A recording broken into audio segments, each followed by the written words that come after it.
Welcome to BizTech Forward, your go-to podcast for cutting-edge insights at the intersection of business and technology. Let's move forward together. Hi, and welcome back to another episode of BizTech Forward. I'm Anni, your host, and today we're going to talk about a topic that's key for every business, learning and development. Not just the formal stuff, like courses and workshops, but how companies actually create a culture where people grow, stay sharp, and add value.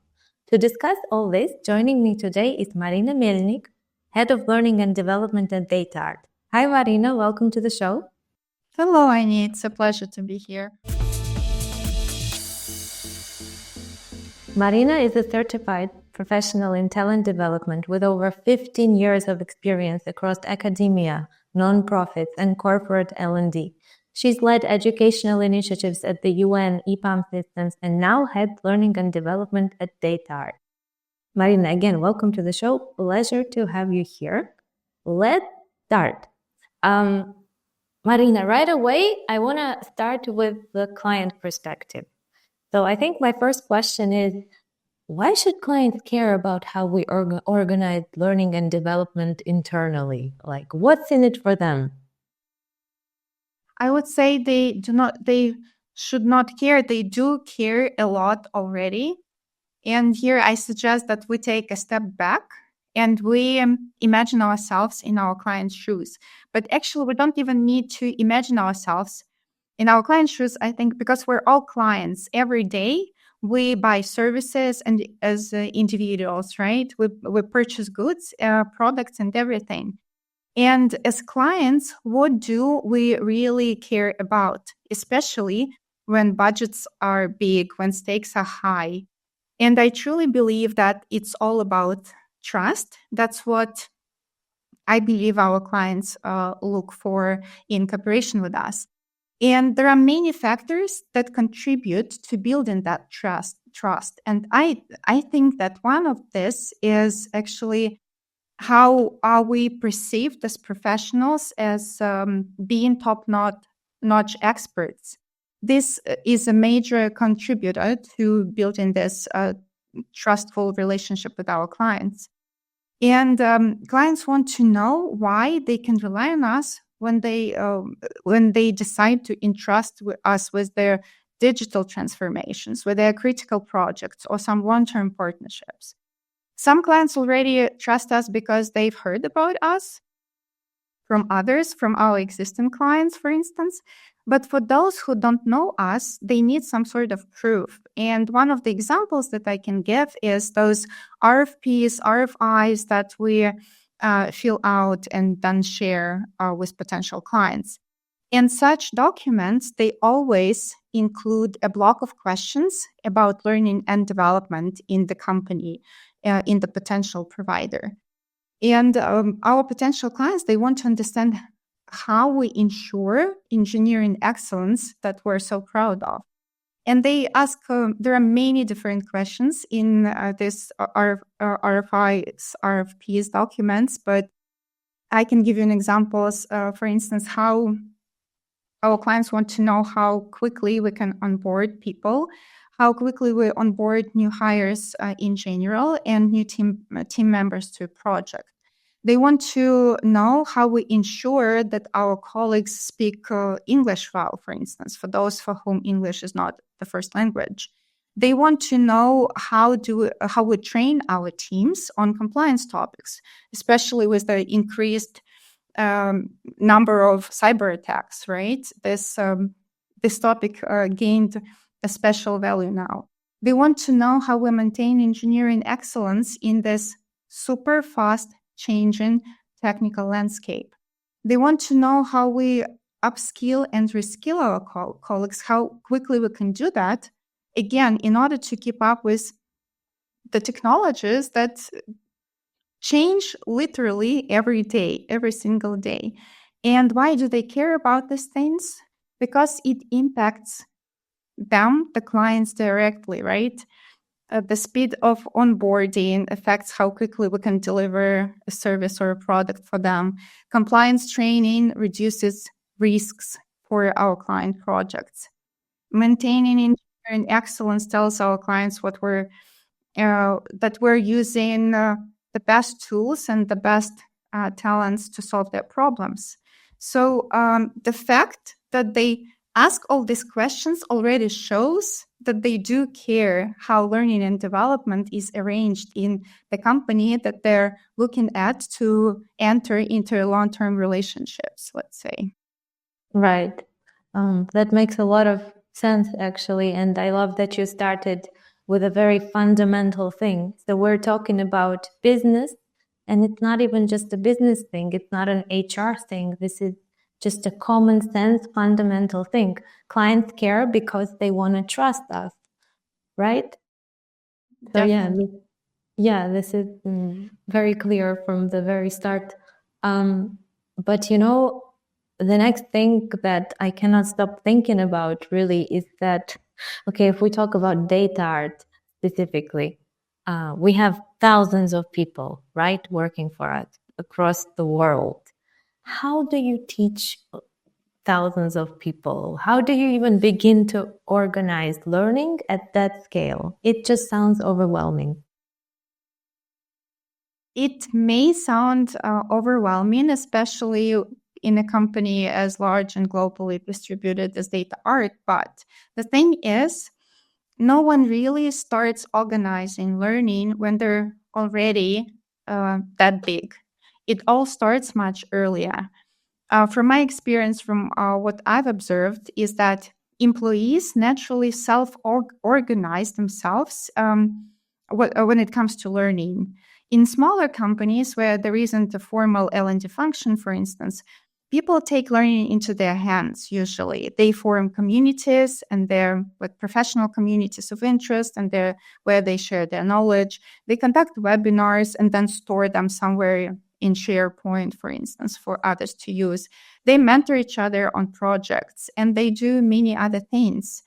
And so such informal initiatives usually become the foundation for a bigger learning culture when companies grow.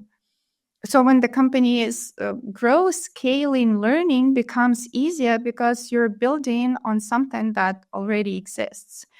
There is always this moment in a company's life cycle when top management realizes that we need to have something more formal, more structured, more effective, let's say. And that's the point when they realize they want to establish a formal L&D function. And again, from my experience, this point of realizing the need starts when there are around 2,000 or 3,000 employees in the company.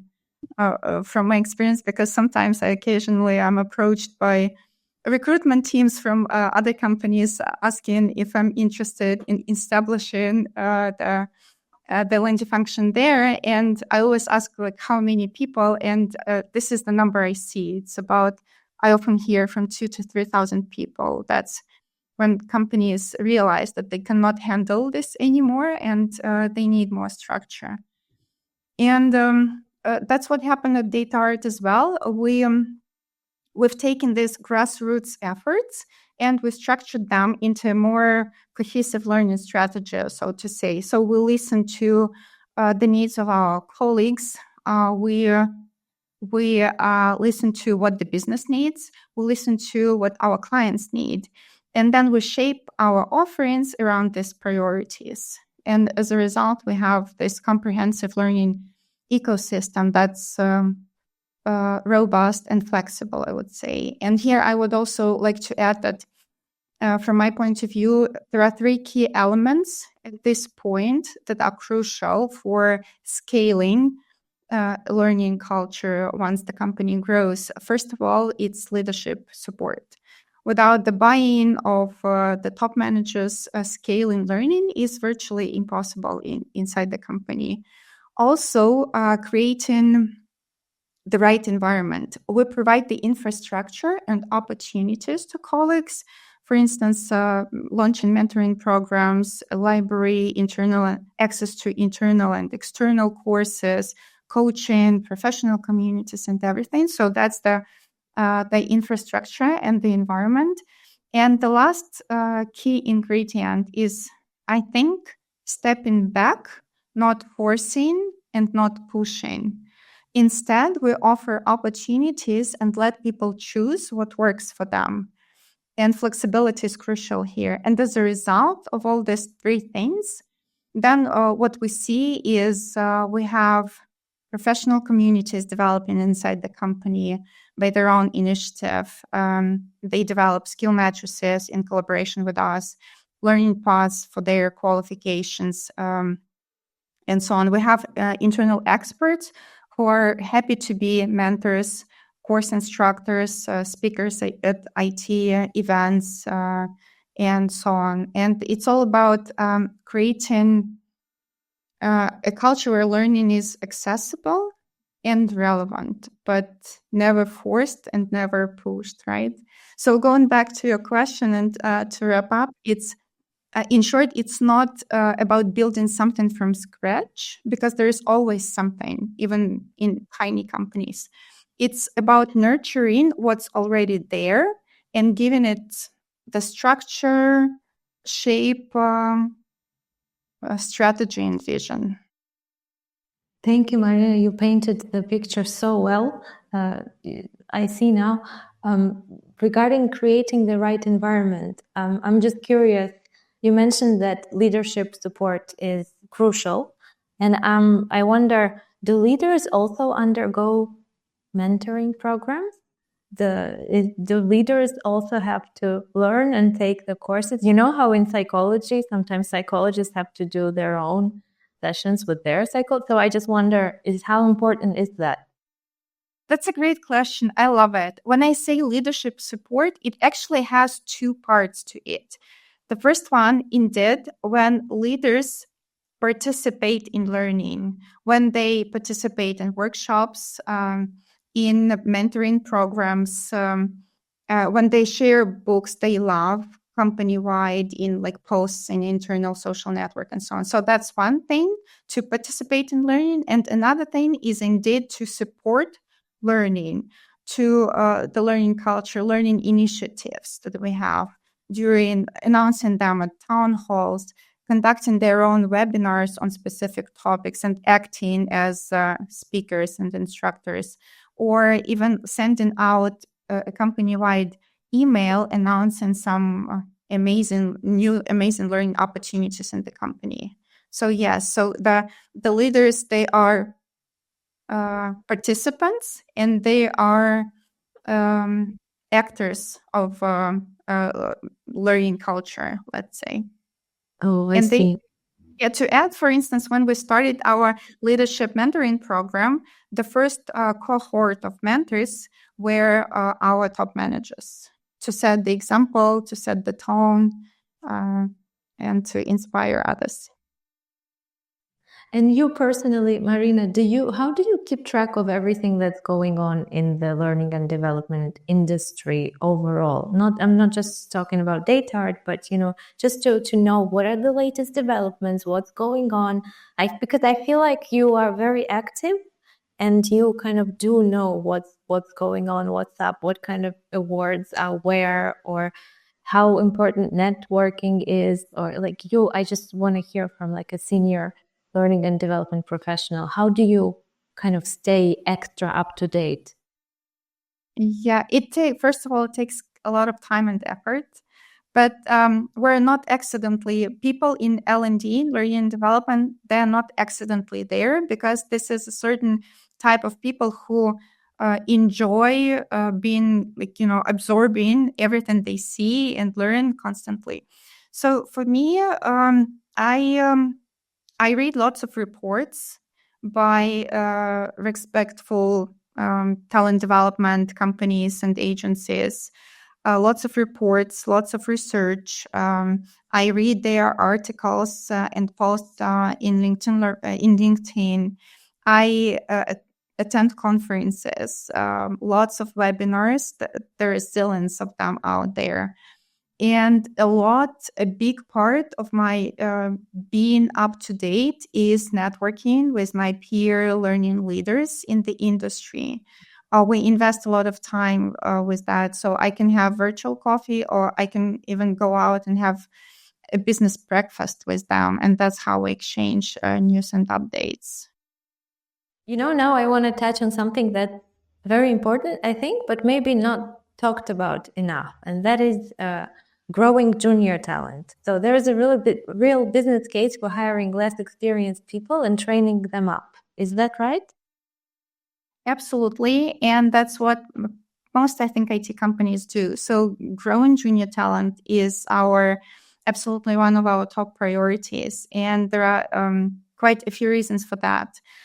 It's not about just filling roles. It's about creating value for our clients, our company, and our industry as a whole.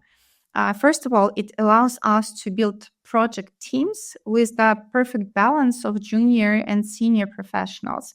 And this mix of such professionals ensures that our clients get the right expertise at the right cost, while also at the same time we'll let junior professionals develop and grow on the job, which is the most precious, effective way to learn.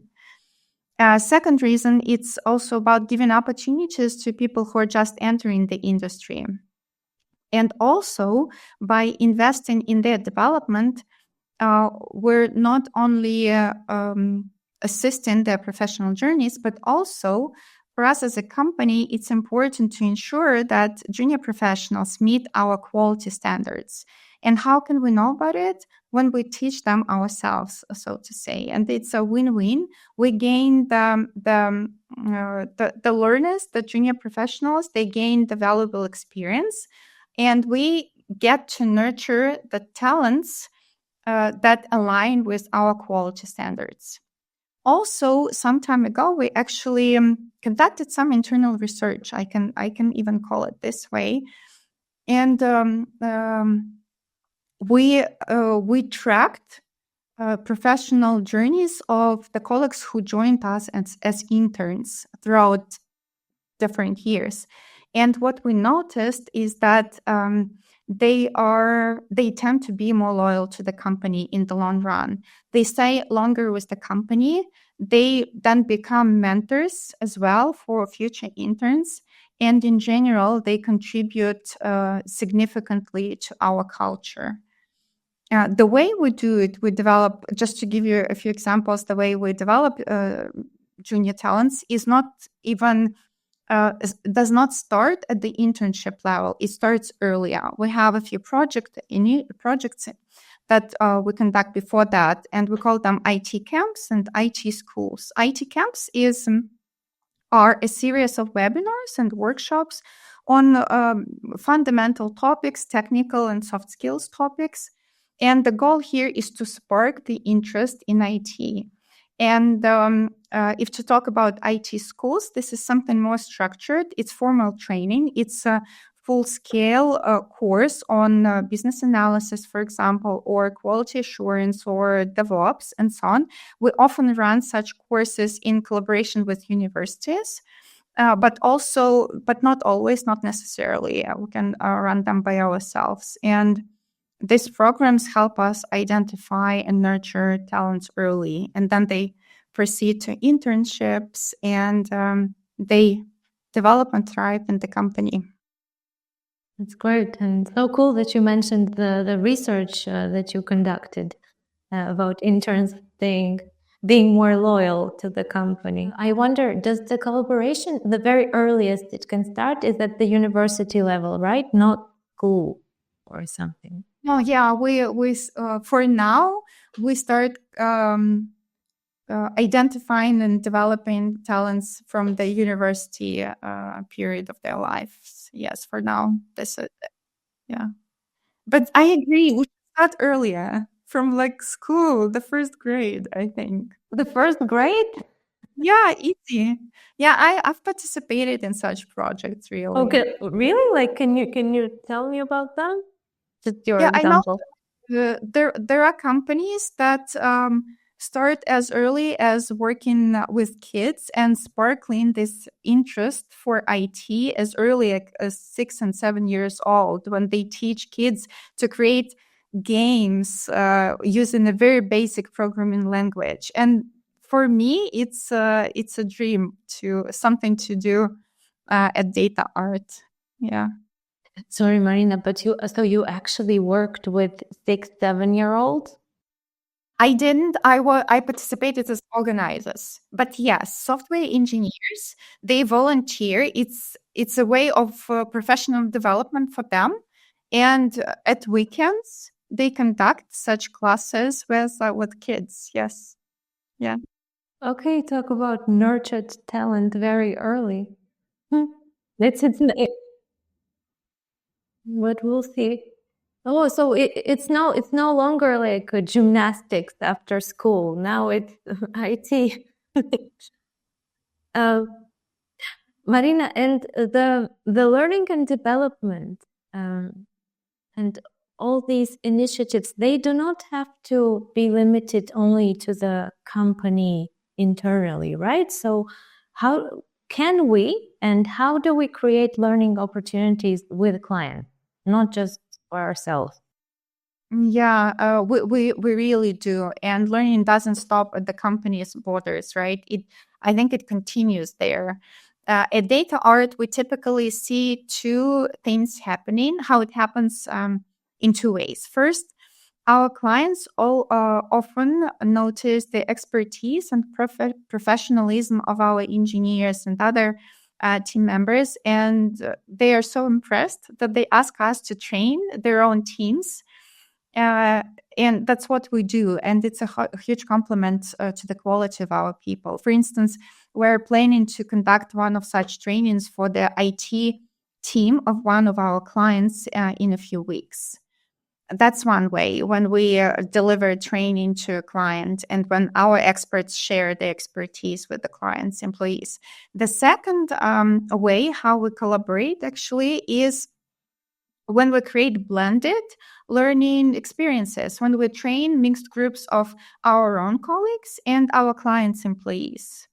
And this approach, it doesn't only build skills, right, but it fosters collaboration and strengthens relationships. One of the recent trainings was surprisingly not on a technical topic, it was on communication skills, process communication model training. That's what we did. And for us, investing in relationship with clients and enhancing it's about investing in our relationships with clients, and it's about creating this value together that goes beyond just simplistic business interactions. Let's put it this way. I like this red line throughout the whole conversation. It's learning, relationships, trust, relationship. Yeah, that's good. Maryna, I really need to touch on something that keeps popping up everywhere, and that is data. Well, I really need to know, okay, so how I can tie in data with learning and development even. So what role does data play in how you approach learning and development? So what we do to develop data capabilities, let's put it this way. I knew you were going to ask this question because data is, I think it has pushed even AI, right, recently in terms of its hype. So, of course, data plays a huge role in how we approach learning and development at DataArt. And it's not only because data is literally in our name, in the name of our company. For us, it's about future readiness. And we started focusing on developing data expertise long before Gen AI hype took over some years ago. So lots of teams are involved in this. It's not about L&D, definitely. That's about data and analytics lab. It's about HR teams, the resource management team, all of us, basically. So what we do is first we keep an eye on industry trends and client needs. We track what's in demand, what's emerging, and we share this information with our colleagues to guide them and to help them stay competitive. The way we share this information, there are different ways and channels that we use, starting from company level town halls where our leaders share these updates and messages and encourage colleagues to develop their data related skills. Also during one-on-one meetings or through our data and analytics lab that created curated learning recommendations, and so on. And it's working. What we've seen an increase in consuming data-related content, training content across the company. And actually, if you look at the statistics on one of the external platforms that we use for learning, DataArt consumes our colleagues learn 5% more data-related courses, take data-related courses than other companies across our industry. So we're like best in class, I would say. But we didn't stop there. We realized that data literacy isn't just for technical professionals, but also it's a must-have for everyone. And we've taken this a step further. We develop data art specific courses, relevant ones for marketing teams, sales teams, and so on. We curate external resources. We encourage all colleagues, even non-technical colleagues, to become fluent speaking the language of data, because nowadays data is not just a skill, it should be a mindset. That's what we're striving for at DataArt. That sentence will stay with me for the rest of the day. Data is a mindset these days.